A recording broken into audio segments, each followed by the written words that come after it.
Firman Tuhan mengajar kita, Yesus ngajarin kita bahwa supaya kita nggak usah khawatir sama hidup kita sendiri. Kita nggak usah pusing apa yang kita mau makan, kita nggak usah pusing apa yang kita mau minum, apa yang kita mau pakai. Percayalah kepada pemeliharaan Bapa. Firman Tuhan dalam Matius 6 ayat 31 bicara soal sebab itu janganlah kamu khawatir dan berkata apakah yang akan kami makan, apakah yang kami minum, apakah yang akan kami pakai. Semua itu dicari bangsa-bangsa yang tidak mengenal Allah. Akan tetapi Bapamu yang di sorga tahu bahwa kamu memerlukan semuanya itu. Tetapi carilah dahulu kerajaan Allah dan kebenarannya, maka semuanya itu akan ditambahkan kepadamu. Yesus sudah kasih clue-nya sama kita. Udah gak usah pusing sama kebutuhan hidup kita. Fokus kepada dua hal ini. Cari sungguh-sungguh kerajaan Allah. Kerajaan Allah bicara soal kehendak Tuhan dalam hidup kita. Yang kedua, carilah kebenarannya, maka semuanya akan ditambahkan. Saya ngalamin dalam hidup saya bahwa ketika saya fokus cari kehendak Tuhan dalam hidup saya, waktu saya sungguh-sungguh ingin hidup dalam kebenaran Tuhan, Tuhan pelihara hidup saya, Tuhan sertai hidup saya, dan saya nggak pernah satu kali pun saya kekurangan.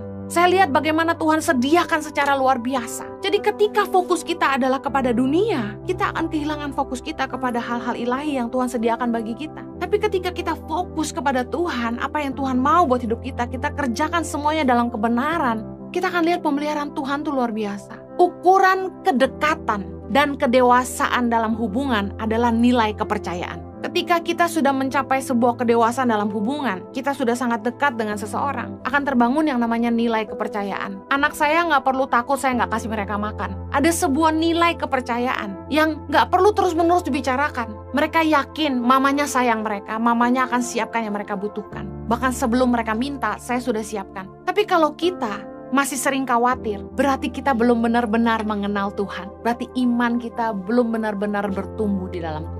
Saya berdoa agar setiap kita mengerti dan menghidupi firman Tuhan, supaya hidup kita tuh berbuah. Matius 13 ayat 23 berkata gini, yang ditaburkan di tanah yang baik, ialah orang yang mendengar firman itu dan mengerti. Dan karena itu, ia berbuah. Ada yang 100 kali lipat, ada yang 60 kali lipat, ada yang 30 kali lipat. Benih firman Tuhan harus tumbuh. Artinya bisa dimengerti. Ketika kita dengar firman, firman itu harus tertanam dalam hati kita. Harus bisa tumbuh. Artinya kita bisa mengerti firman. Dan harus berbuah. Berbuah dalam apa? Dalam perilaku kita. Tingkah laku perbuatan kita. Bisa dihidupi. Bagaimana kita memperlakukan orang lain. Bagaimana kita mengampuni orang yang bersalah kepada kita. Bagaimana kita belajar mengasihi Tuhan dengan melakukan firman-Nya. Saya berdoa gini. Setiap kali Anda dengar firman, Anda sungguh mampu memahaminya. Kemudian diberi hikmat sama Roh Kudus untuk menghidupinya. Dan ketika engkau berusaha mengerti, renungkanlah firman itu. Supaya dalam perenunganmu, Roh Kudus memberikan rema, memberikan contoh bagaimana menghidupinya. Itu yang saya alami dalam hidup saya. Dan itu juga yang saya bagikan. Yang menjadi sebab orang mandur rohani. Yang pertama, karena mereka tidak mengerti. Yang kedua, karena mereka hanya senang mendengar tapi tidak melakukan. Yang ketiga, karena mereka lebih cinta dunia. Hati-hati jangan sampai 3 hal ini terjadi sehingga kita tidak jadi orang Kristen yang bantet, yang imannya nggak bertumbuh, yang hidupnya masih penuh dengan kekhawatiran. Tanda kanak-kanak rohani selalu khawatir sama hidup, tidak tahu bersyukur. Tapi kedewasaan hubungan sama Tuhan adalah pengertian, pengenalan akan Tuhan, dan kita punya nilai kepercayaan kepada Tuhan sehingga kita tidak pernah ragu akan penyediaan Tuhan dalam hidup kita.